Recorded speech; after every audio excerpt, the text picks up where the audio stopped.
right. So we are recording this. It will be posted by the end of the week on the Historical Society's YouTube channel, along with any of our other programs that we have permission to record. So if you miss any of our programs, check our YouTube channel and you might be able to pick it up there. So welcome to Libertyville in the 1920s. I'm Jenny Berry, local history librarian at the Cook Memorial Library and current president of the Libertyville-Mundelein Historical Society. And I'm Sonia Schoenfield, librarian at Cook Library. We're here on double duty tonight, presenting this program as part of, as Jenny mentioned, the History Matters series for the Libertyville-Mundelein Historical Society, and also as part of the Cook Memorial Public Library District's Centennial Celebration. That's right, the library is 100 years old this year. And as part of the festivities, we'd like to take you on a tour of Libertyville 100 years ago to see what our town was like when the library came into being. There was a lot going on in Libertyville in the 1920s. So Jenny, why don't you set the scene and let's get going. All right. As she said, we'll be happy to take questions at the end.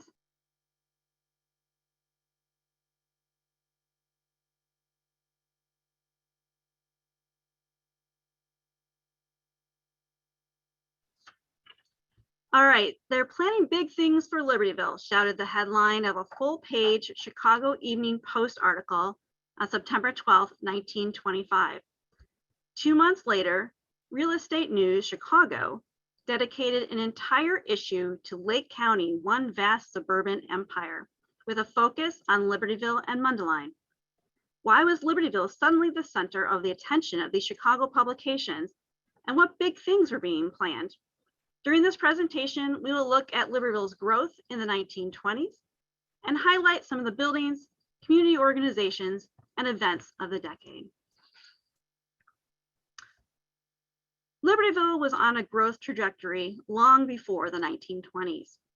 The Potawatomi tribe inhabited the area when white settlement began about 1835. People, mostly from New England, continued to arrive, and by 1852, Libertyville was an agricultural trade center with, quote, some 300 or 400 inhabitants, 2 or 3 stores, a large and commodious hotel, a steam flouring mill and sawmill, and above all, 2 fine churches, according to contemporary historian Elijah Haynes. In 1880, the Chicago, Milwaukee, and St. Paul Railroad built an extension across the Des Plaines River into Libertyville from Libertyville Junction, which is now Roundout. The village of Libertyville incorporated in April 1882, and a residential and commercial building boom followed. A large fire destroyed an entire block of the business district in 1895, but within 2 years, brick buildings dotted the previously decimated block, and by 1907, the east side of Milwaukee Avenue between Sprague, which is now Cook Avenue, and High Street, now School Street, was filled with new construction. We do have a question about why it was called Libertyville. I think I'll address that at the end. In 1903, the Chicago and Milwaukee Electric Railroad built a spur from Lake Bluff to Libertyville on the south side of the village.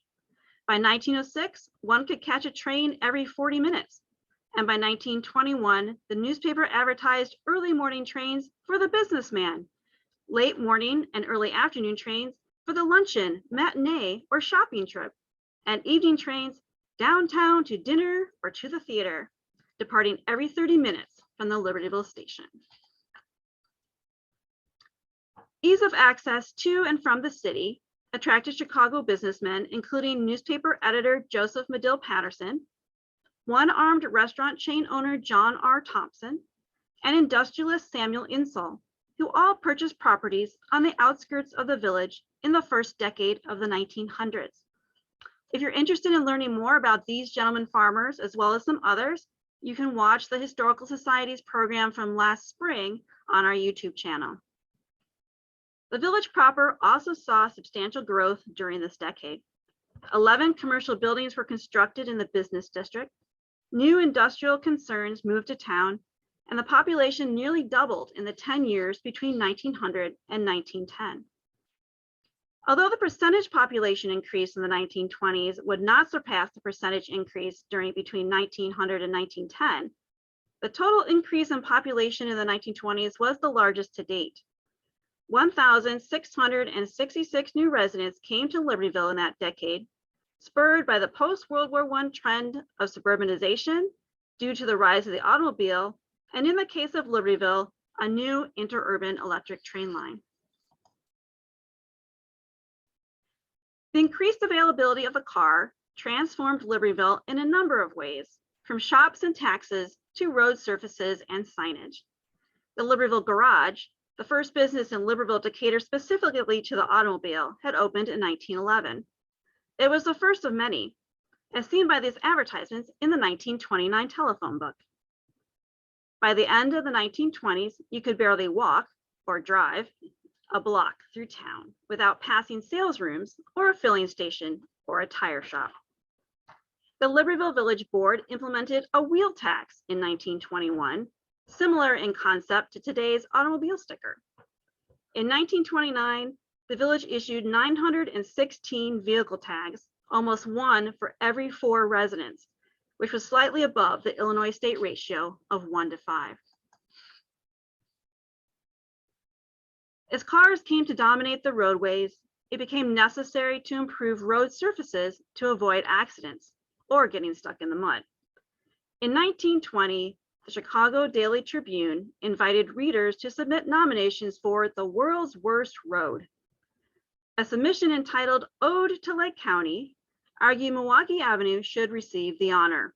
It read, "Sir, allow me to nominate that unspeakable 10 miles of drainage ditch north of Wheeling as great granddaddy of all the poor highway species.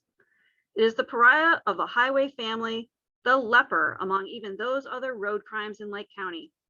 Let the motorist who leaves Cook County concrete bid farewell to all he holds dear under his hood. 10 miles an hour is breakneck speed. Faster is suicide." Libertyville benefited from a state of Illinois road building initiative, which paved both Milwaukee Avenue and the east-west road that would later become Route 176. You can see the difference in Milwaukee Avenue in these 2 photographs. Note in this one, dated May 9th, 1923, dirt roads, potholes, and puddles.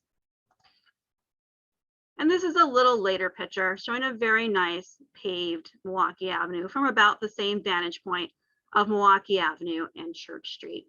Much nicer.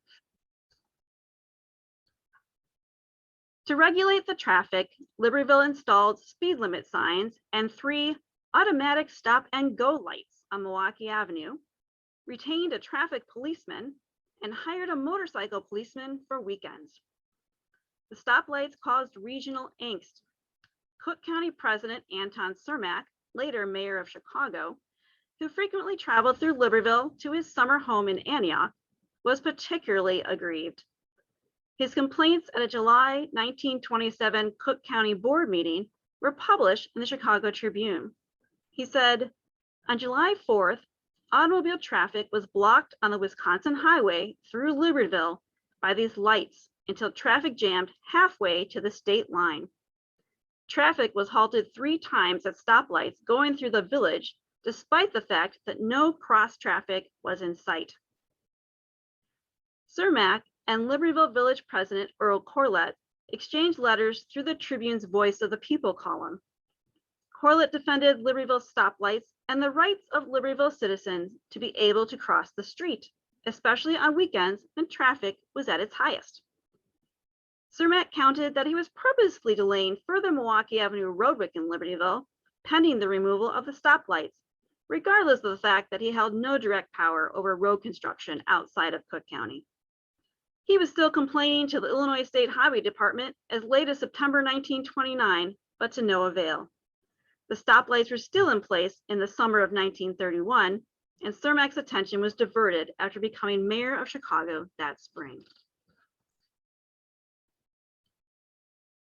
By October 1924, Libertyville's population had risen to 2,700 residents, an influx of 575 people, and accounting for approximately 1/3 of the decade's growth. The majority of the decade's population growth occurred between 1924 and 1927, driven by the expected arrival and completion of the Skokie Valley branch of the Chicago North Shore and Milwaukee Electric Railroad. Samuel Insull, head of the Commonwealth Edison Company and owner of a large estate a few miles south of Libertyville, purchased the financially flailing Chicago and Milwaukee Electric Railroad in 1916. The new company, reorganized as the Chicago North Shore and Milwaukee Railroad, invested millions of dollars to improve the infrastructure and expand regional coverage and ridership. Passenger traffic over the entire network more than doubled by 1923, yet the company continued to look for ways to expand. The company decided to build a high-speed cutoff from Niles Center, now Skokie, to Libertyville through the Skokie Valley region west of the existing North Shore track and following the electric transmission line of the Public Service Company of Illinois, another Insull-owned company. Libertyville real estate activity saw a notable uptick with a hunger for land. All large parcels adjacent to the village were targets. Frequent news of another farm sale appeared in the newspapers. The village board accepted several subdivision plats, including Copeland Manor, Oakwood Terrace, and the Libertyville Highlands subdivisions, among others. About 2,000 acres on all four sides of the village were annexed. And in response to all this predicted growth, Libertyville enacted its first zoning ordinance in 1925. Before the zoning ordinance was established, some subdivisions included their own restrictions on property use. Some of these restrictions addressed the minimum cost of a house, yard setbacks, and limits on how many animals could be kept. A few of the new subdivisions had covenants restricting who could live there. These types of covenants were common across the nation during this time. In 1948, the Supreme Court case Shelley versus Kramer ruled that these covenants were unenforceable, but covenants remained commonplace in much of the nation until 1968, when the Fair Housing Act made them explicitly illegal. One of the purposes of extending an electric line through the Skokie Valley was to increase ridership in a relatively underdeveloped region outside of Chicago. Not content to leave the development to chance or to miss out on an opportunity for profit, Insull interests created the concept of the Lake County countryside to describe the area around Libertyville and Mundelein. The high-speed transportation of the North Shore line would make the hills, trees, and flowers, the winding country roadways, the pure air of Lake County countryside, yours to enjoy. Other local real estate agents borrowed the Lake County Land Association's Lake County countryside concept and started using the phrase in their advertisements, though often not capitalizing countryside.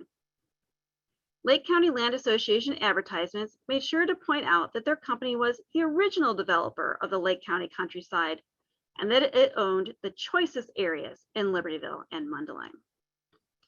Potential buyers did not need to worry that they'd be moving to the sticks. Electricity and gas provided by Insull's Public Service Company were ready and waiting. Insull's Lake County Land Association offered in-town lots in the Lakewood Heights development in Mundelein and the Libertyville Highlands subdivision of Libertyville, as well as larger estate lots carved out of the approximately 1,500 acres owned by the group. The newly created Libertyville Bank and Trust, with Insull associate Joseph Royce as board president, or the Citizen State Bank of Area, a former name of Mundelein, purchased by Insull from the majority stockholders, would provide loans. So big things were happening in Libertyville. In addition to the Chicago Evening Post article, the November 1925 Real Estate News Chicago was dedicated to opportunities in Libertyville and Mundelein. The very long headline read, "Lake County, one vast suburban empire," but it didn't end there. Countryside home sites for Chicago's apartment dwellers made possible by huge expenditures for rapid transit and town building. Quaint villages of Libertyville and Mundelein reap the benefit of foresight of the men who are guiding the destinies of Greater Chicago. All forces united to make of this favored region a great all-American community. In addition to Insull's Lake County Land Association, The issue profiled Mundelein developers Leo T. Nowicki and Company and G.P. Racine and Co., as well as the new Copeland Manor area on the southeast corner of Libertyville. When a syndicate purchased the 224-acre C.C. Copeland property in October 1925, the reported $1,300 per acre price was the highest paid in Lake County up to that point. So roads were paved, an improved electric line was completed, and real estate activity was fast and furious. Libertyville was growing. And now Sonia will take a look at other developments in Libertyville in the 1920s. Thanks, Jenny. As real estate investment and speculation took off, the Lake County Bank, which was the oldest bank in town, seems to have benefited from the activity. The Lake County Bank had served its community since 1893, and for almost all of those years, the bank operated out of this serviceable brick building on the northwest corner of Milwaukee and Cook Streets. It's the picnic basket today. In the 1920s, the bank needed a new home to project its mature image. 3 wooden frame buildings just north of the old bank were demolished to build the new building. Pretty nice, huh? The bank was constructed of steel and concrete in the latest style of bank architecture, with an impressive full-height portico topped by a triangular pediment and with fluted columns flanking the entry off Milwaukee Avenue. Just the sort of image the bank wanted to present. Inside, the bank was just as impressive. According to the Independent Register newspaper, the quarters for the bank's business were constructed not only with a view to efficiency, but also to reflect beauty with the convenience of the patrons in mind. Here's the lobby, efficient, convenient, and beautiful. There were also splendid waiting and restrooms for gentlemen and ladies. Again, I quote the Independent Register. Tastefully furnished with all that goes to make the place inviting. Here, folks from the country may meet their friends, rest from their shopping, and otherwise make use of the facilities offered by the bank. Speaking of posh customer lounges, another new building down the street wooed customers with beautiful interiors and exteriors. November 17th, 1928, marked the official opening of the Public Service Building, located on the southeast corner of Church Street and Milwaukee Avenue. You probably recognize it because it's still around today. The building was commissioned by, who else? Samuel Insull, as a showcase for his public service utility company. The building was designed by architect Herman Valentin van Holst, a noted Prairie School architect of the day. Van Holst had done other electrical company building designs for Insull before being selected for the Public Service Building. He was also the architect of the original Condell Memorial Hospital building, another project with an Insull connection, which we'll hear about shortly. Ground was broken in May of 1928 by contractor Ted Vanderwerf, and the project took 6 months to complete.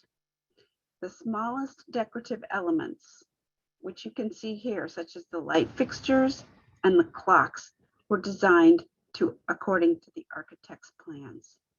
We want to point out the arcade. Jenny, if you can point to that. This was kind of a pass-through underneath that clock there. And that open arcade from Milwaukee Avenue provided access to a landscaped courtyard with a sunken garden and lighted fountain on the east side of the building. I would love to go back in time and see that. The grand opening was quite an event, with local Boy Scout troops acting as tour guides and young ladies handing out souvenir roses and cigars to throngs of curious people. Back on the Milwaukee Avenue side, Insull's Public Service Company operated a showroom which featured a miniature model kitchen that displayed various electrical appliances for demonstration purposes. Plus, there was a customer lounge that we alluded to earlier. The Libertyville Trust and Savings Bank and retail stores also shared the first floor of the Public Service Building, while the second floor included business offices and kitchenette apartments. Insel suffered financial ruin during the Great Depression and never recovered.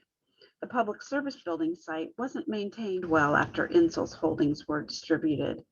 Happily, the building was restored to much of its former glory in 1982, and later the building was placed on the National Register of Historic Places. Thanks to the restoration efforts, we can get a sense of what Libertyville looked like in 1920 when we walk past the BMO Harris Bank today.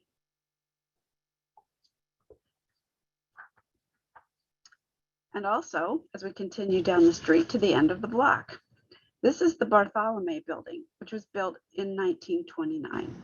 I bet it looks familiar to you too. The building is named after Frank H. Bartholomew, who was a notable resident of Lake Forest. Bartholomew purchased the Libertyville property with 112 feet of frontage on Milwaukee Avenue and 180 feet on Broadway. He bought the property from the Kennedy brothers in early 1929, and he commissioned Lake Forest architects Anderson and Tickner to design a structure with 6 storefronts on the first level and kitchenette apartments above.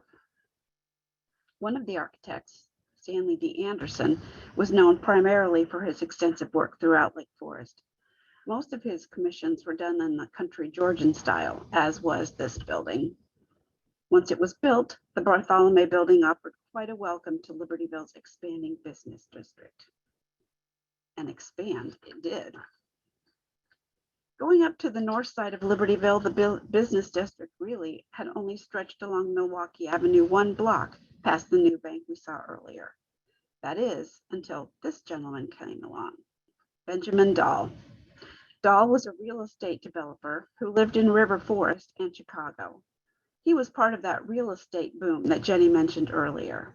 He developed a large area of land east of Libertyville off what is now Route 176. He named it Thornberry Village, and he built a home for his own family there.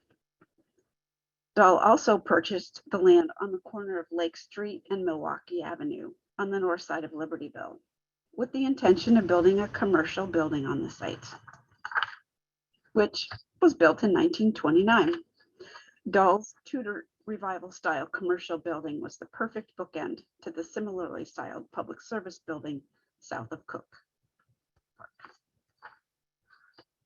This later photo is a clearer picture of the Dahl building, with 6 storefronts on the west side of Milwaukee Avenue and another 5 around the corner of the intersecting Lake Street. This probably looks familiar to you too. An interesting feature of the building is a brick and stone archway, reminiscent of the public service building's arcade into the courtyard. But as far as we know, Dahl's building had no fountain, colored lights, or courtyard. One of the very first businesses to occupy the Dahl building was one of Benjamin Dahl's own ventures, Lake County Country Homes.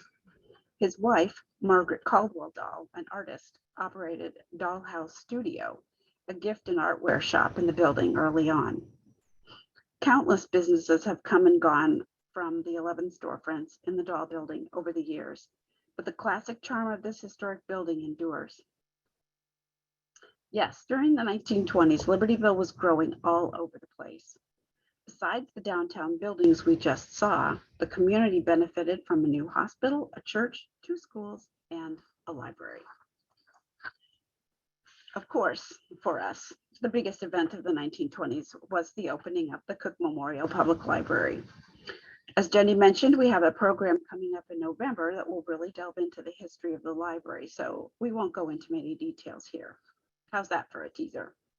But I will tell you that the Cook Memorial Library opened its doors on October 22nd, 1921, almost 2 years after the death of Ansel B. Cook's wife, Emily, who left the house and grounds to the village to be used as a library and a park. The community came together and raised funds to refurbish the house into a library.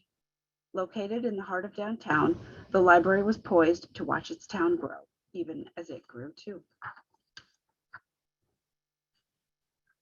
Recognize this building? It's not around anymore today, but this was the Condell Memorial Hospital. Construction was completed in 1928. Before then, the village of Libertyville had no hospital. If urgent or long-term care were needed, patients were sent to a hospital in a neighboring town like Waukegan or Highland Park. This all changed when Elizabeth Condell, a descendant of a pioneer family, left $20,000 to help construct a hospital when she passed away in August 1917. It took 10 years, but in 1927, the cornerstone for Condell Memorial Hospital was laid at the intersection of Stewart and Harrison Streets. During the course of the following year, the hospital was constructed at a cost of nearly $150,000.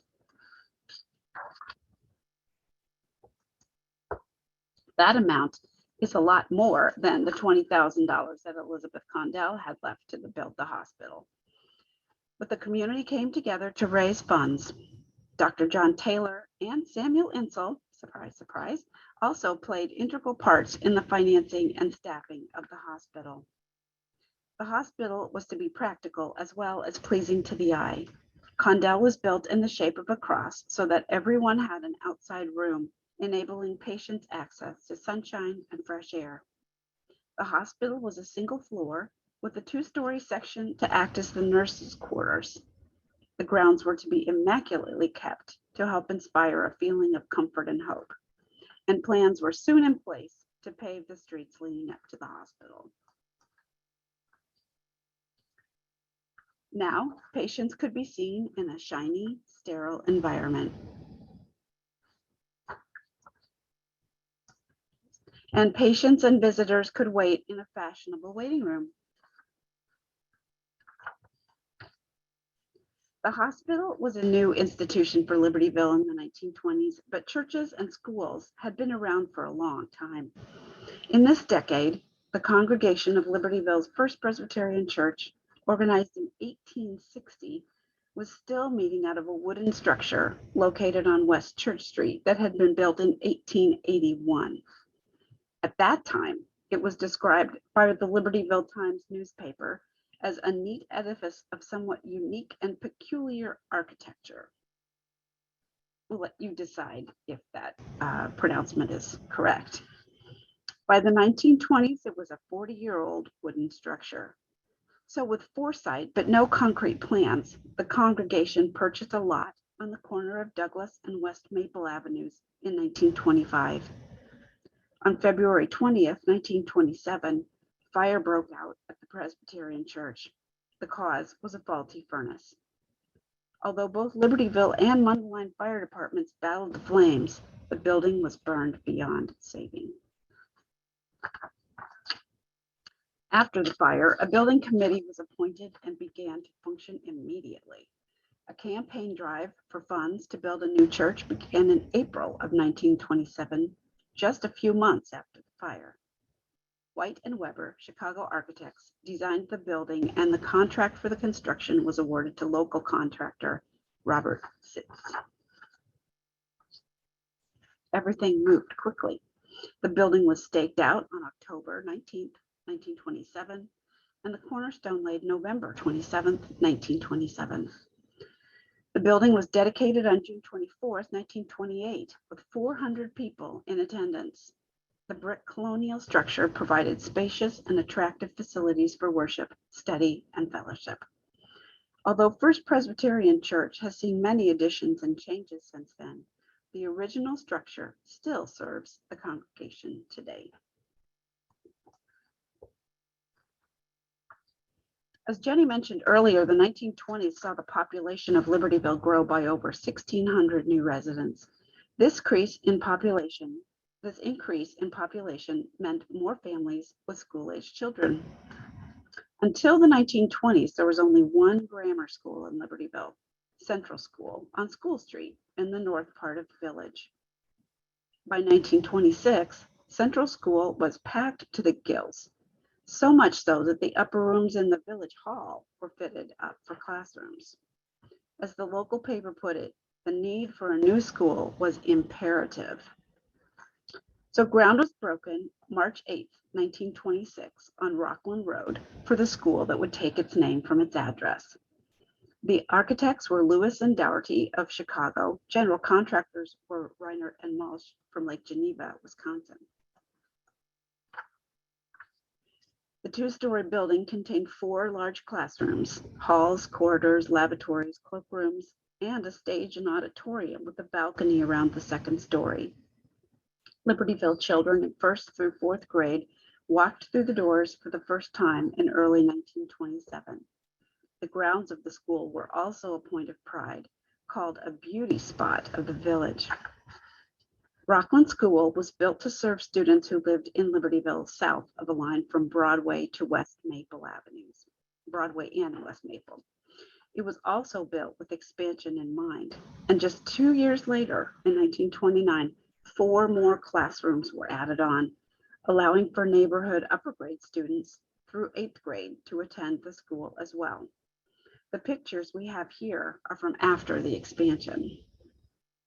Now, according to a survey done by the local paper in 1927, there was an increase of 69 children between the ages of 6 and 16 years of age over the year before, and an increase of 91 children under 6 years of age during the same period. This was quite the baby boom, and Rockland was built to handle it. But Rockland wasn't the only school that was built in Libertyville during the 1920s. After several years of planning and consideration, Father Martin Nialis oversaw the building of St. Joseph's Catholic School at the corner of Maple Avenue and Park Place, next to St. Joseph's Catholic Church. By 1925, Father Nialis had raised $25,000, and the decision was made to move forward with building plans. The general contract was awarded to Peterson and Weeks of Waukegan, and the architects were Highland and Corse of Chicago. The school was dedicated May 8, 1927. At this time, the school taught grades 1 through 8, and the Sisters of Mercy served as teachers. The 3-story building had 4 classrooms on the second floor that taught 2 grades in each room, and a large hall for social activities on the 3rd floor. The building had a capacity for 200 children and served the parish until it was added onto in the late 1950s. Yes, Libertyville was growing and coming into her own, but outside the village's boundaries, big things were happening too, and you didn't have to go to Chicago to experience them. A couple of major events that we're going to talk about next. In 1926, the 28th International Eucharistic Congress was held in part right down the road at the St. Mary of the Lake Seminary in Mundelein, the first such congress to be held in the United States.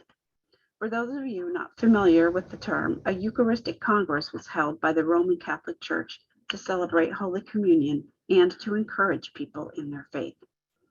The Eucharistic Congress took place June 20th to the 23rd, 1926, in Chicago, with masses held at Soldier Field for 3 days.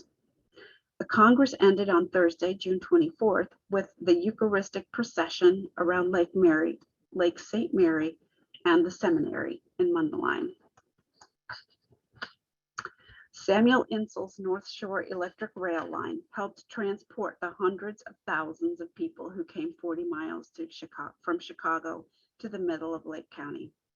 A special train decorated in cardinal red carried the cardinals and other princes of the church to Mundelein on Wednesday afternoon to stay the night in the seminary buildings. Cardinal Dubois, a French delegate to the Congress, stayed with Samuel Insull at his estate on Milwaukee Avenue. Officials estimated that around 500,000 people came to Mundelein that day. In comparison, the opening ceremony of the Beijing Olympics in 2008 was attended by 91,000 people. 500,000 people came to Mundelein. Most people today have no idea what happened here in the 20s, but in 1926, the 28th International Eucharistic Congress just west of Libertyville was the center of the Roman Catholic world. Our neighbors to the east made headlines as well. The 1920s saw one of the most audacious train robberies in the history of the United States, just a few miles away from Libertyville. On June 12, 1924, just outside the small town of Rondout, Robbers made off with between $2 and $3 million worth of cash, Liberty bonds, and other valuables. Soon, local police and postal inspectors were on the case.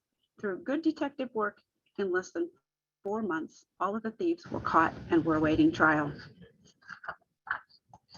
By the end of November 1924, the trial was over. In all, 8 men were convicted, but none of those convicted served their entire sentence, and all were eventually released for good behavior. The mystery of the robbery is just how much was stolen. The $3 million is an estimate, and of that, only about $1.5 million was reported to have been recovered. No one is really sure what happened to the rest of the money. When we think of the 1920s, images of flappers, the Jazz Age, Prohibition, and speakeasies come to mind. But when national prohibition went into effect in January 1920, Libertyville had already been a dry township for nearly 6 years. Township voters elected to become an anti-saloon territory in April 1914, led by the women of Libertyville, who had gained local referendum voting rights in the Illinois Suffrage Bill of 1913. A dry township was reaffirmed by both male and female voters in the 1916 election. Bruce Allen, a former Libertyville resident, shared this photo and the story of a car in the swimming pool at his family's home, Livonia Farm on Milwaukee Avenue, where the newer Advocate Medical Center building is today. The story was related to him by his mother, Dorothy Allen. One afternoon, Mrs. Allen called the Libertyville police and reported a shiny new sedan sitting upright in the swimming pool. The pool was being drained and held only a few feet of water at the time. The policeman identified the vehicle as full of Prohibition booze, probably on a return trip from Fox Lake to Chicago. The driver had fled. The policeman told Mrs. Allen that he would immediately confiscate the liquor and arranged to remove the sedan. He kept his word. The liquor was gone in 1 day, but the car sat in the pool for over 3 months. While the majority of articles in the local newspaper covered alcohol-related raids in the manufacturing towns of Waukegan and North Chicago, or Lakes region resort towns such as Fox Lake and Antioch, where Al Capone and other gangsters were frequent visitors, Libertyville businesses and individuals occasionally got caught subverting the restrictions. Saloon owner John Rittner was a frequent violator.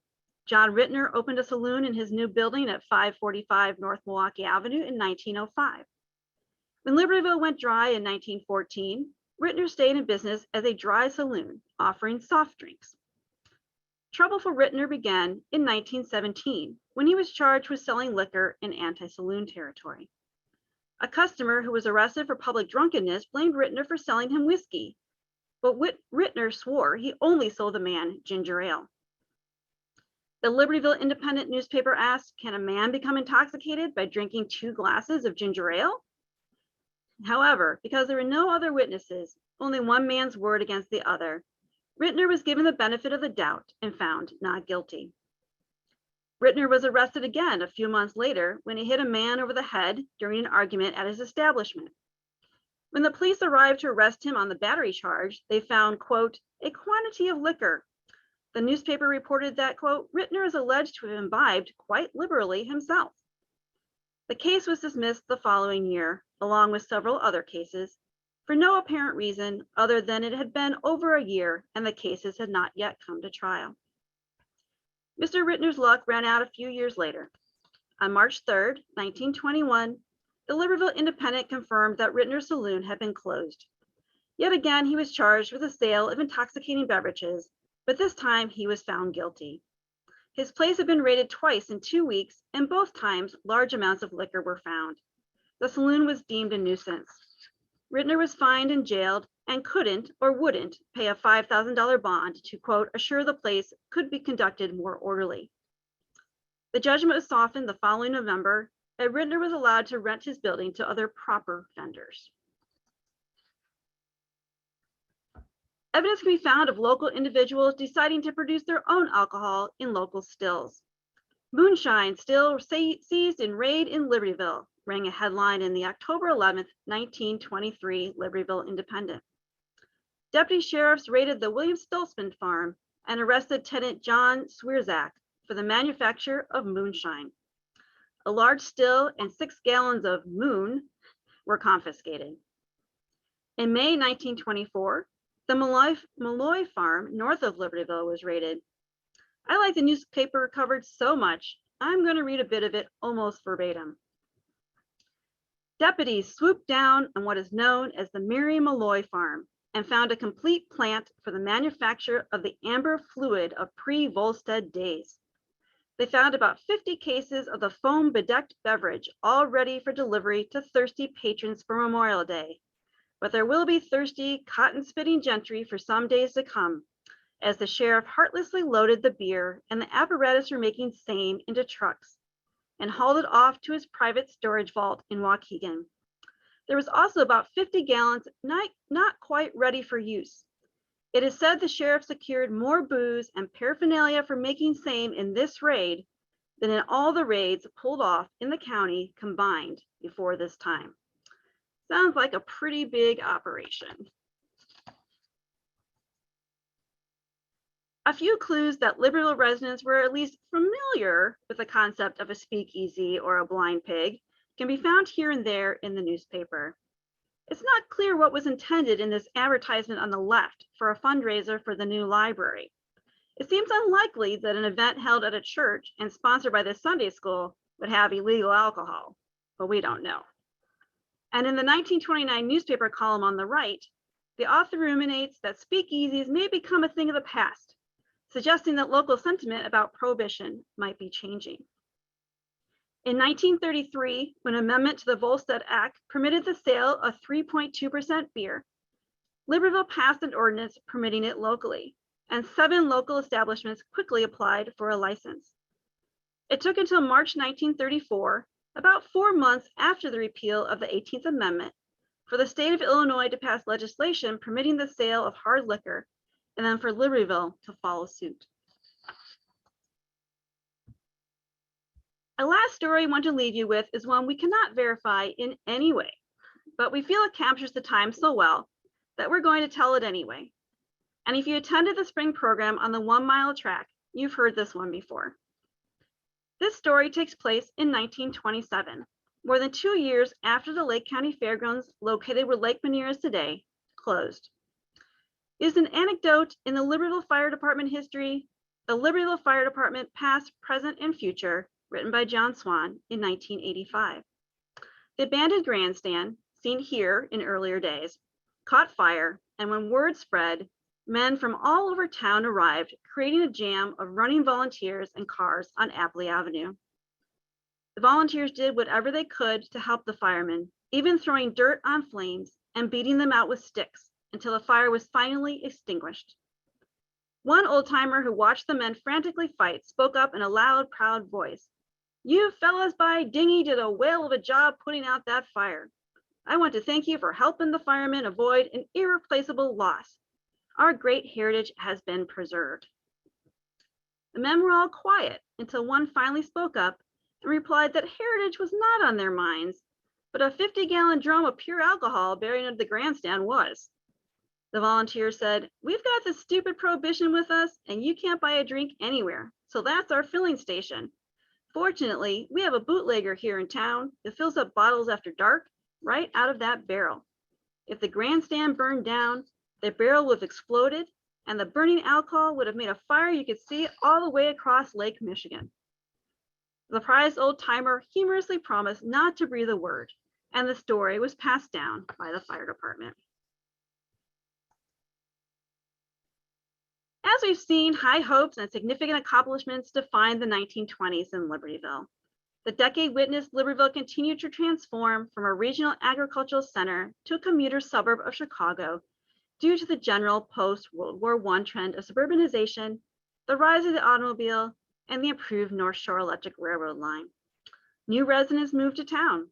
The outline of the current core business district was established, and key public institutions emerged.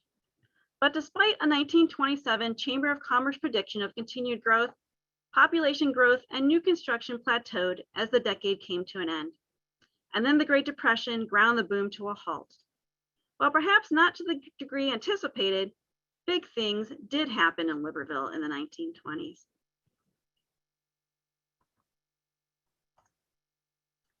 But we hope you've enjoyed hearing about Libertyville in the 1920s. And remember that we'll be giving a more detailed history of the library on November 8th.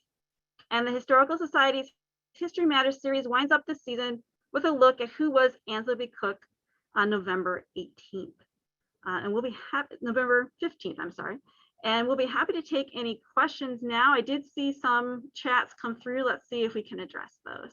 It looks like Lori, thank you, Lori, for addressing those questions as they were coming through. Let's see. Okay, so there was a question earlier about why was it called Libertyville? So the quick origin story is that on July 4th, 1836, at that time, it was it started out as Varden's Grove.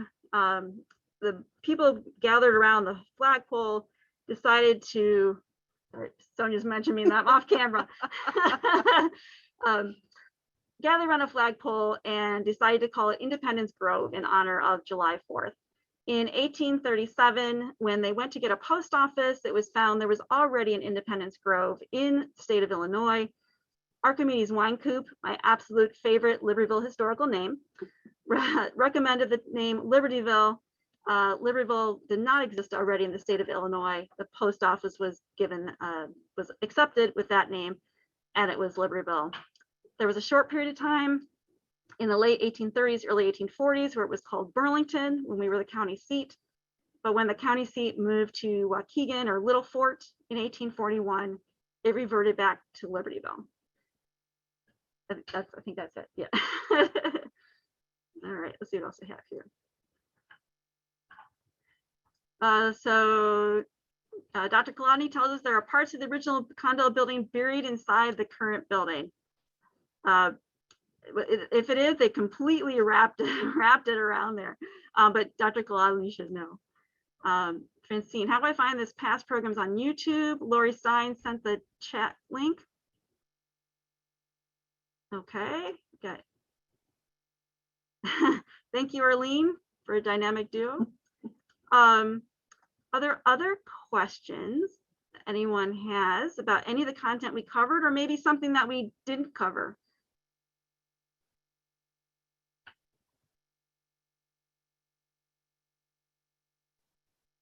They're speechless. I know. There really was a lot going on in Libertyville this time. It must have been a whirlwind decade to live through. Yeah, definitely. When did Adler build his residence? He purchased a Civil War era farmhouse in 1917, 1918. They just celebrated the 100th anniversary of David Adler purchasing the house. I can't remember off the top of my head. And then he built around it. I don't know the dates of all of the additions, but I'm pretty sure that the Adler Center's website has a pretty good history of the house on their website. Okay. Right, so we're getting out of the 1920s here, but we can definitely answer the questions. We're excited that you're interested in Libertyville history. Who was Butler from Butler Lake? The original Butler was Horace Butler. He came here in about 1836, 1837. He was a justice of the peace. He was a lawyer. His son, Josiah Butler, was a mayor of Libertyville in the 1880s. We probably have a little bit more profile information about them in a blog post about the signature quilt. So we can maybe pass that information on. Okay. Do you want to say where they lived and why Butler Lake? Yeah, so two houses that we know were in the Butler family are still standing on Brainerd Avenue where Maple Avenue intersects. One house is a little older than the other. The older one is currently for sale. It's kind of an Italianate house. The one next door is a more Victorian house. Both those were Butler owned houses. And so he owned all the land back into Butler Lake. So I've been told there were many speakeasies in many of the buildings on the east side of Milwaukee Avenue. Is that true? Well, the problem is that it's not documented.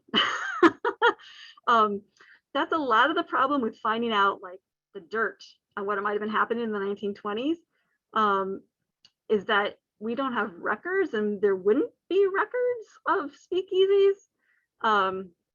So anyway, we don't know the answer to that. Is it possible?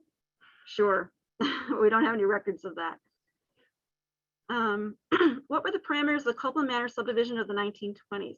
So the land was actually purchased and subdivided in terms of a plat of subdivision was submitted to be approved in the 1920s. But not very many houses were built on the land in 1920s and 1930s. After World War II, you're correct. There was a revival. I'm guessing, but I'm talking off the top of my head, that a new group bought the properties. And then, of course, with World War II population spikes, or post-World War II's population spikes, a lot of development happened then.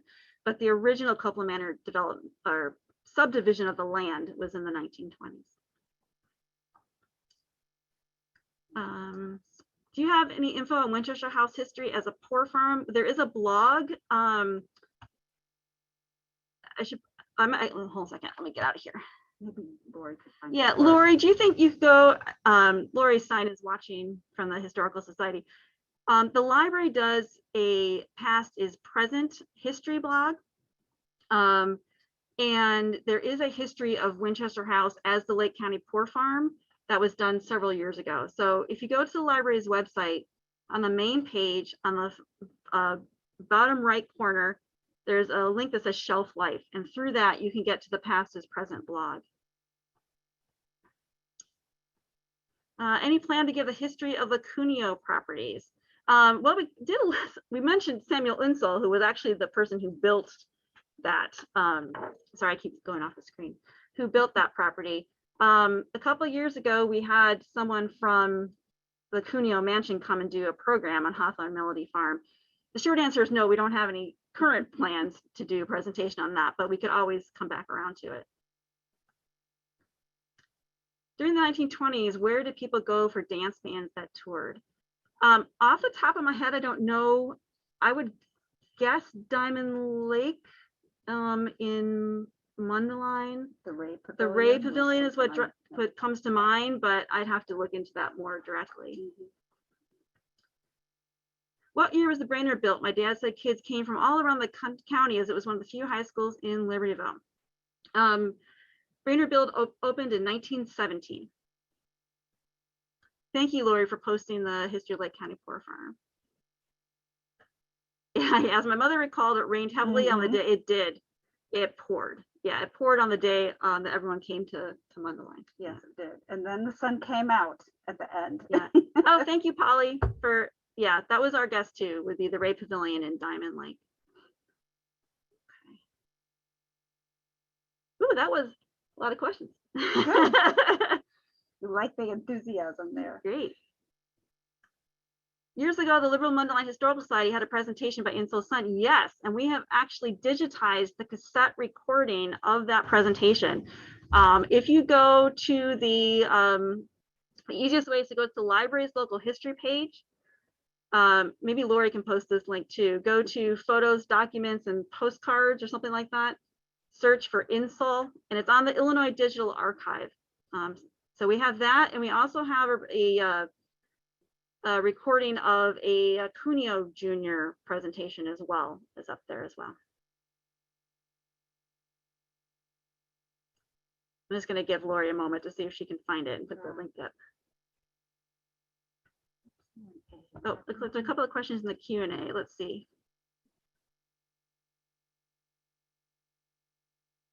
Oh, so we're not saying that there's a Q&A that says your testament to no liquor being served in the Central District is found by no existence of any taverns. Of course, the John Rittner story might add dispute to this conjecture. Oh, we're not saying that there wasn't any alcohol being served. We're just saying that there's not a lot of evidence of such. What was the largest acreage that Libertyville covered before lost some property to adjoining communities? I'm not positive of, I don't know the answer to that. Short, I don't know the answer to that. Oh, thank you, Lori, for posting that. There's another question here.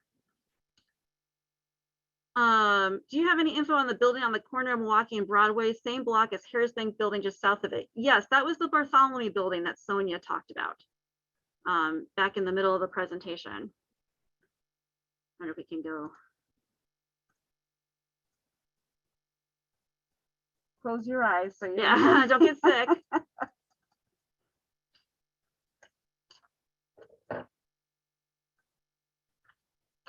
Almost there. 1 second.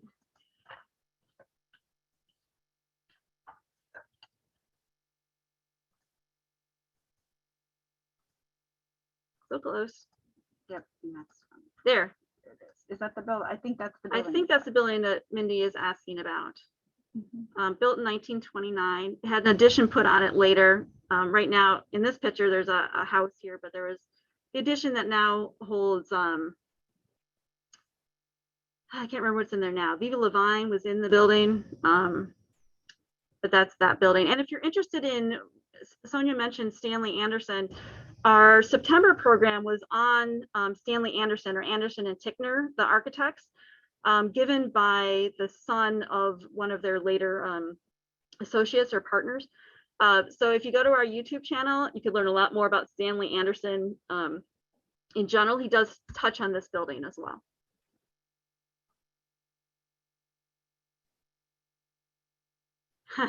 Are there any pictures of the interior of the original Rockland School? I'm curious about the stage. Not to our knowledge. We actually did reach out to Rockland School to see if they had any pictures we could use for this presentation, because our pictures are later and they don't have anything.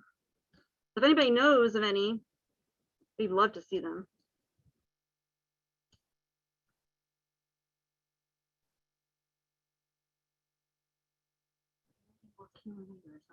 I think both the Q&As were, yeah, I addressed those, yeah.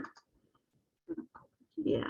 Okay, so I think we addressed everything that was in the chat to this point, and in the Q&As, not we didn't necessarily know the answers to all of them, but I think that we acknowledged the questions. Any other questions for this evening? Feel free to contact myself or Sonia if you have any follow-up questions. If you have ideas for future Libertyville-Mundelein Historical Society programs, send us an email at info@lmhistory.org, or you can message us through Facebook as well. We're always looking for new topics. Some of it we might already know, some of it might require completely new original research. So, you know, we're open to that, and just answering general questions along the way, even if it's not a full presentation. We like that because we learn more that way too. Exactly. That's how a lot of the information that we know today has come about, is by people asking questions. So, all right. Well, it seems like the questions have kind of trickled off.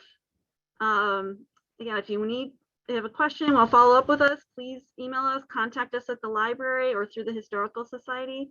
And we're happy to point you in the right direction or do a little research on your behalf, if that makes sense. So, thank you again for coming this evening. And we hope to see you at the Library History and also the Anselby Cook program next month. So great. Thanks for coming, everybody. Thanks, everybody. Have a great night. Bye.